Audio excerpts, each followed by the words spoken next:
सोलापूर लोकसभा निवडणुकीचा रणसंग्राम संपलेला असून गेल्या महिना 2 महिन्यांपासून सुरू असलेली लढाई आता शांत झाली आहे.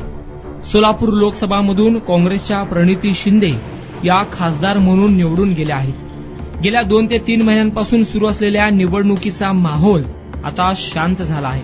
प्रणितीताई शिंदे यांना सर्वच समाजातून भरघोस मते मिळाल्याने सर्व समाज प्रणितीताईंच्या विजयात वाटेकरी आहे. पाहुयात यावरचा हा विशेष आढावा.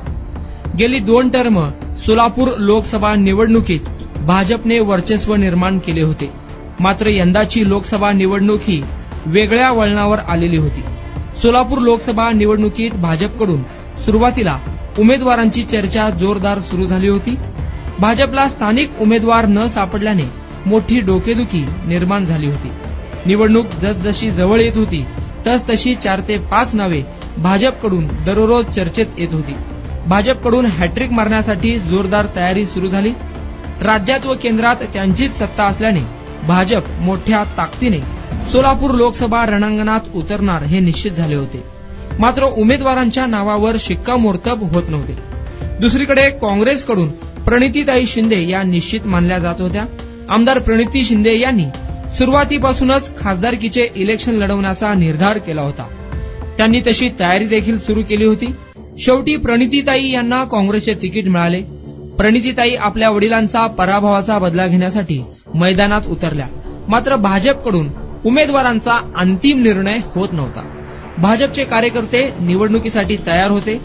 तिकीट कोणालाही मिळो, आम्ही मोदींना बघून मतदान करणार असे कार्यकर्त्यांचे म्हणणे होते. इकडे प्रणितीताई यांचे तिकीट निश्चित झाले. त्या प्रचाराला लागल्या.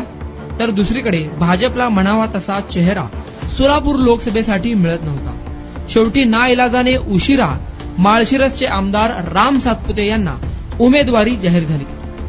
भाजपचे 4 व अजितदादा गटातील 1 असे 5 आमदार व विद्यमान खासदार यांनी जोर लावला. प्रणिती शिंदे या देखील आपल्या वडिलांचा 2 वेळचा पराभवाचा बदला घेण्यासाठी मतदारसंघातील प्रत्येक कोपरानुकोपरा पिंजून काढण्यासाठी सज्ज झाल्या होत्या.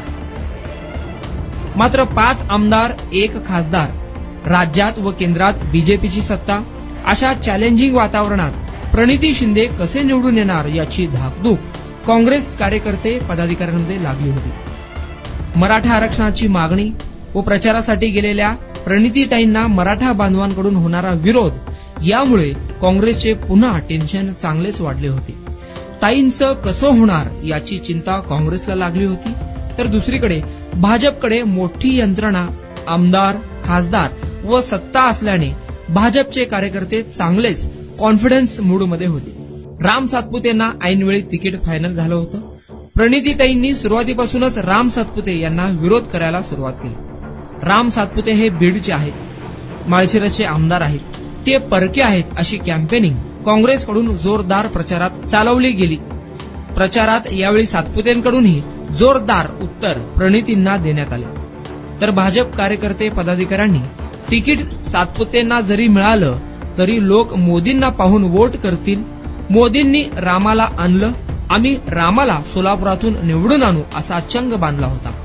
आमदार, खासदार अशातच अजितदादा गट, एकनाथ शिंदे गटाची मिळणारी साथ या जोरावर भाजपने विजयाचा दावा प्रचारात केला होता. गेली 2 टर्म भाजपने केलेली विकास कामे, राज्यात व केंद्रात असलेले भाजपचे सरकार अशा अनेक मुद्द्यांवरून भाजपने काँग्रेसचे उमेदवार प्रणिती शिंदे यांचा जोरदार विरोध केला. प्रणिती शिंदे विकासावर बोला, मुद्द्यावर बोला असे सांगत मतदारसंघातील कोपरानुकोपरा ग्रामीण भागातील प्रत्येक गाव पिंजून काढत होत्या. गेल्या 10 वर्षात भाजपनं न केलेली विकास कामे, निष्क्रिय खासदार आदींवर जोरदार प्रहार करत प्रचारात मुद्दे उचलत प्रणितींनी विकासावर लक्ष केंद्रित केले. राम सातपुते हे देखील मतदारसंघात जोरदार प्रचार करत होते. मोदींच्या विकासाची रूपरेषा स्पष्ट करून विजय आमचाच होणार असा दावा आमदार राम सातपुते यांच्याकडून केला जात होता. सुरुवातीला काँग्रेस आणि भाजप यांच्यामध्ये सुरू असलेल्या लढाईत वंचित आणि एमआयएमने उडी टाकली. या दरम्यान एमआयएम उमेदवार देणार अशी शक्यता होती. मोहोळचे माजी आमदार रमेश कदम यांच्या नावाची जोरदार चर्चा देखील सुरू झाली. मात्र त्यांची घोषणा म्हणजे फुसका बार निघाला. एमआयएमने यू टर्न घेत लोकसभा निवडणुकीतून ऐनवेळी माघार घेतली. एमआयएमने जाहीररित्या उमेदवार देणार नसल्याचे सांगितले असले तरी उघडपणे आम्ही काँग्रेसला पाठिंबा देऊ हे देखील सांगितलं नाही.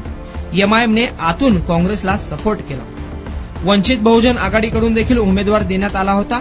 मात्र काँग्रेसने वंचितच्या उमेदवाराला आपल्याकडे ओढून घेण्याची यशस्वी खेळी या लोकसभा निवडणुकीत केली. आता सामना काँग्रेस आणि भाजप या दोघांमध्ये सुरू झाला. सोलापुरात काँग्रेसकडून राहुल गांधींच्या सभेचे आयोजन केले होते.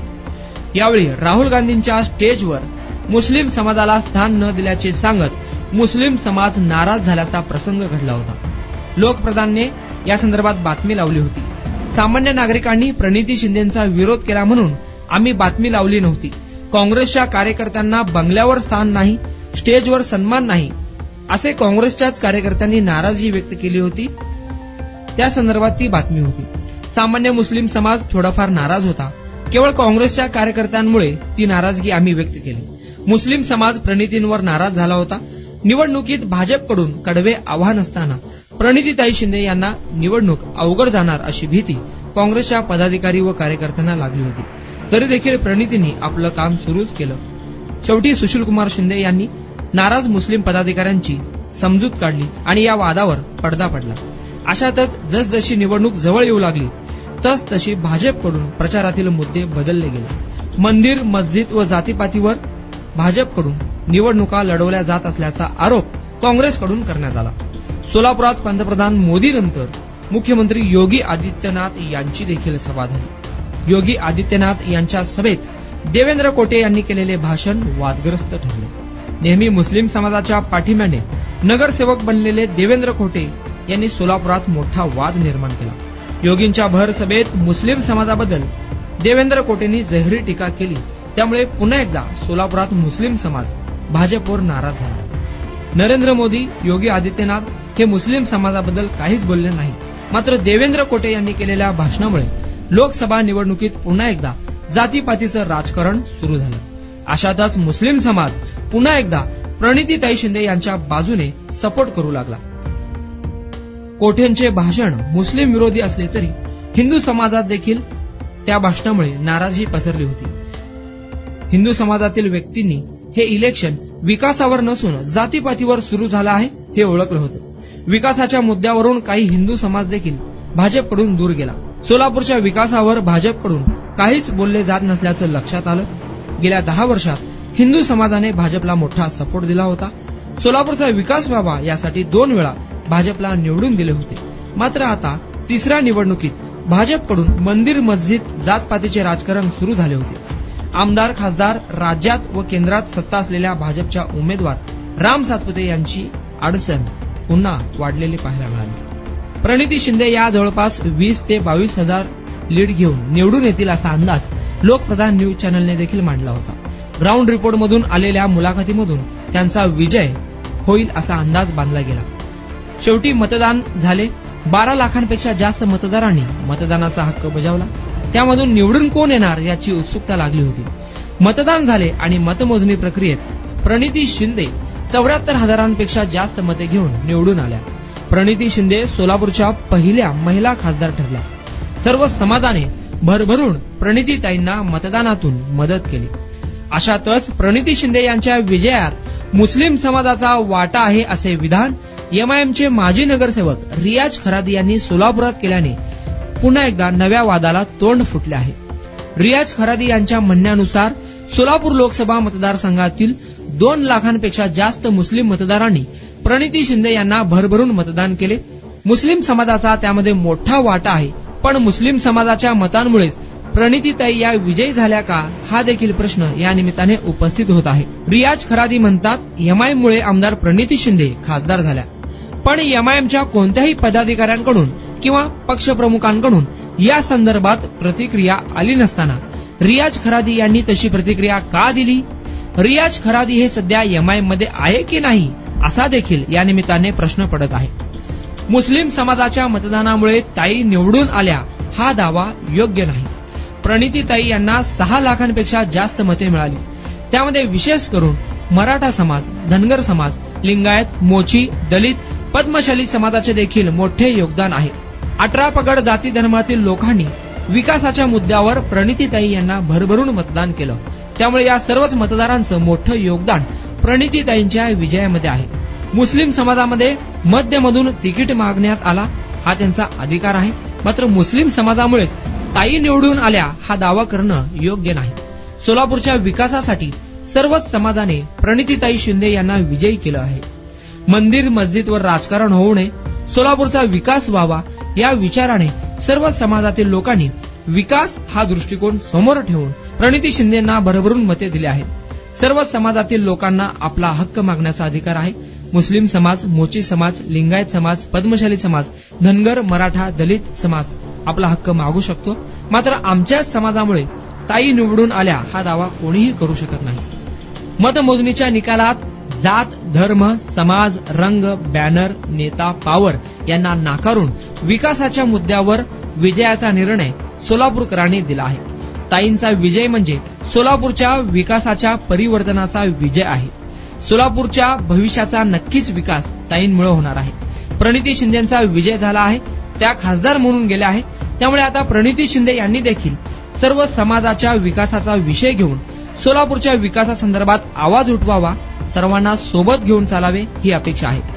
सोलापूरला विकासाची खरी गरज असून 10 वर्षात जो विकास झाला नाही तो विकास प्रणिती शिंदेंनी करावा अशी सोलापूरकरांची अपेक्षा आहे. जात पात धर्मभेद सोडून सोलापूरसाठी काय केलं पाहिजे, काय आवश्यक आहे यासाठी ताईंनी पुढाकार घेणे अपेक्षित आहे. प्रणितीताईंना जसे मतदानासाठी सर्व समाजाने मदत केली तसे विकासासाठी देखील सर्व समाज मदत करेल यात शंका नाही.